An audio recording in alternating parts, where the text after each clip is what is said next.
We're counting down the 8 tallest skyscrapers redefining China's skyline, from high-tech smart towers to superstructures engineered to withstand earthquakes and typhoons. In just a decade, China has built more super talls than any other nation, rising higher, faster, and smarter. Some of these record breakers push architecture past the limits of imagination, but the number one entry will leave you speechless. Stay until the end as we begin our countdown with number 8.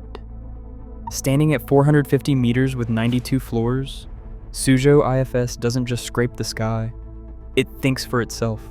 Its twisted silhouette isn't just for show. As the tower rises, the facade rotates, slicing through wind and turning heads across Suzhou. Wrapped in a triple glazed curtain wall, the building traps heat in winter, blocks noise year-round, and slashes energy use by 35% compared to standard towers. Over 15,000 sensors feed real-time data to an AI system that tunes lighting, climate, and security with the precision of a watchmaker. From its 360-degree observation deck, soaring 120 meters above the tip of the Eiffel Tower, visitors see not just a city, but the future of smart skyscrapers taking shape. Rising 492 meters above Shanghai's Lujiazui district, the World Financial Center isn't just tall, it's unforgettable. Its crown, a vast trapezoid aperture, was originally planned as a circle until wind tunnel tests and public debate reshaped the design. Locals call it the bottle opener, but inside, the engineering is all business. Viscous dampers, hidden deep within the structure, let the tower shrug off magnitude 7 earthquakes, a necessity in this active seismic zone. The journey to completion stretched over 11 years, with the Asian financial crisis freezing construction for half a decade. Today, visitors brave a glass-floored observation deck 100 stories up, looking straight down at a city transformed by ambition. Twice the height of the Eiffel Tower, this landmark set a new standard for what a Chinese super tall could be. In the heart of Beijing, China Zun towers over the city at 528 meters, staking its claim as the capital's tallest building. Its silhouette, widest at the belly and pinched at both ends, takes its cue from the ancient Zun, a ceremonial wine vessel that once graced royal banquets. But this is no relic. Here, seismic anxiety meets engineering audacity. The tower stands atop a forest of mega columns and outrigger trusses, each one braced to ride out earthquakes that would rattle lesser giants. Beneath the city, subway lines snake dangerously close, forcing engineers to sink foundations so deep you could stack 3 blue whales head to tail. 8 years, 7,000 workers, and a winter that felt endless. Yet the result is a super tall that rewrites what's possible for a city built on shaky ground. China Zun isn't just a new peak for Beijing, it's a masterclass in building tall where the earth itself won't sit still. Guangzhou CTF Finance Center rockets up 530 meters and 111 floors, but it's what happens inside that turns this tower into an adrenaline machine. Hitachi's maglev elevators launch passengers skyward at 20 meters per second, 45 miles per hour, making the trip from ground to summit in just 43 seconds.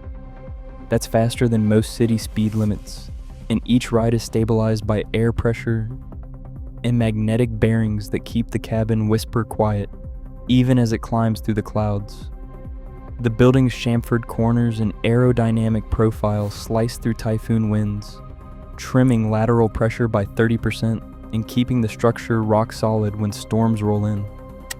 At the heart of it all, a 600-ton tuned mass damper acts like a giant shock absorber, quelling vibration so the offices, hotel rooms, and skydeck above stay perfectly calm. Guangzhou CTF isn't just about reaching new heights. It's about making the journey up feel like a feat of science fiction.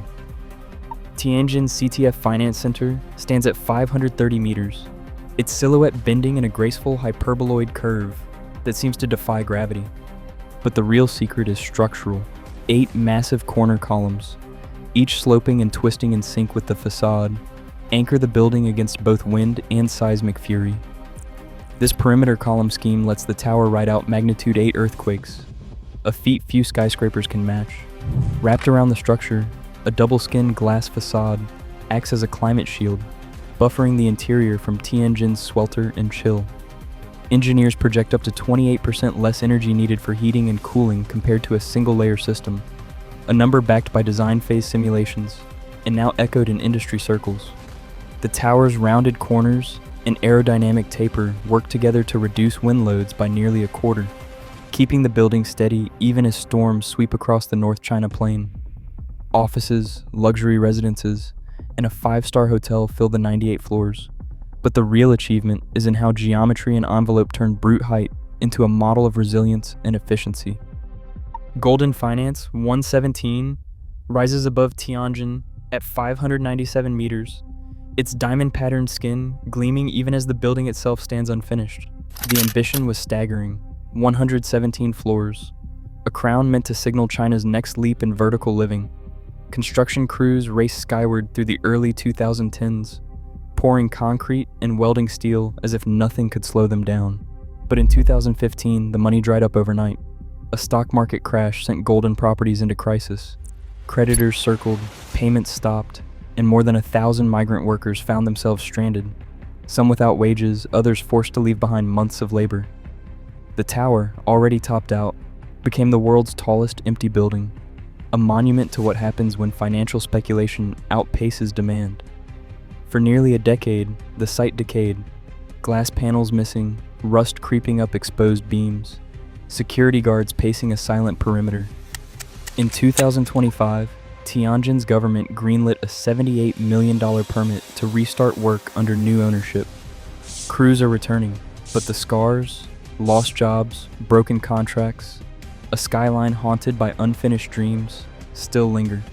Golden Finance 117 stands as both a marvel and a warning. In the race for the sky, not every giant finds its footing. Ping An Finance Center climbs 599 meters above Shenzhen, an engineering marvel born from both ambition and compromise. The original blueprint called for a 660-meter spire, but airspace rules from the nearby airport forced a dramatic redesign. In just 90 days, engineers reimagined the crown, trimming 61 meters and redistributing loads with a new truss system. This was not just a cosmetic fix.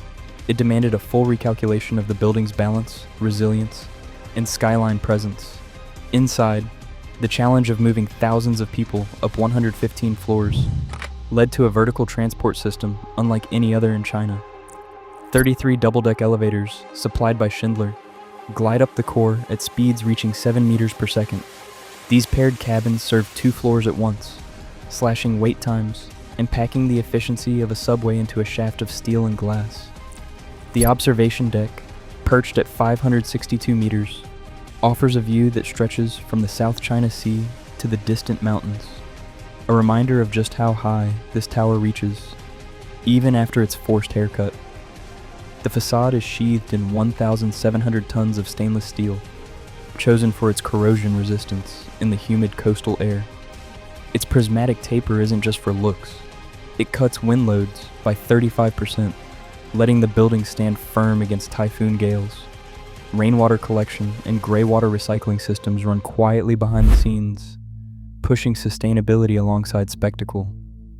Ping An Finance Center is proof that even when the sky isn't the limit, human ingenuity finds a way to climb higher. Shanghai Tower doesn't just break records, it rewrites the playbook for what a skyscraper can be. At 632 meters and 128 floors, it's taller than 8 Big Bens stacked end to end, and it stands as the tallest building in China, second only to Dubai's Burj Khalifa worldwide. But the real genius is in the spiral. The entire tower twists 120 degrees from base to crown, a move born in wind tunnels, not just on the architect's sketchpad. This twist isn't about showing off. It slices wind loads by 24%, letting the structure shrug off typhoon gusts that would batter a straight-sided giant. That single decision saved $58 million in steel and concrete, and shaved 8 months off the construction timeline. The elevator ride here is an event in itself. Mitsubishi's rocket-like lifts hit 20.5 meters per second, over 74 kilometers per hour, making them the fastest commercial elevators on Earth. In just 55 seconds, You're whisked from the lobby to the observation deck, passing through 9 vertical zones that stack offices, hotels, and retail spaces like a city built on end. With 106 elevators moving up to 16,000 people a day, the logistics rival a small metro system, all hidden behind glass and steel. Sustainability isn't an afterthought, it's built into every layer. The double-skin facade, made from more than 7,000 unique glass panels, wraps the building in a thermal blanket. Between the two skins, sky gardens bloom every dozen floors, acting as natural air buffers and gathering spaces. Post-occupancy studies show the facade cuts energy use for cooling by as much as a quarter compared to single-skin towers. Rainwater is captured, filtered, and reused. All of it adds up to LEED Platinum status, the highest green building mark in the world. Shanghai Tower isn't just a race to the top. It's a blueprint for a new kind of vertical city, where engineering, ecology, and experience spiral together into something the world has never seen before. From the 450-meter Suzhou IFS with its AI-driven facade, to the breathtaking 632-meter Shanghai Tower, this countdown has revealed the dizzying heights of China's engineering ambition. Across all 8 entries, one pattern stands out. These towers are not just records in steel and glass, but testaments to adaptability, combining seismic resilience, energy savings, and vertical speed to meet the demands of dense, modern cities. The unfinished Golden Finance 117 at number 3 is a stark reminder of the risks behind the race for the sky, while icons like Ping An Finance Center and the Shanghai World Financial Center highlight how regulations and crises can reshape even the boldest visions. With more than 50 buildings over 300 meters, more than the US, UAE, and South Korea combined, China's super talls consistently push boundaries of height, sustainability, and design. These skyscrapers prove that for China, the sky isn't the limit. It's just the beginning of what's possible in urban architecture.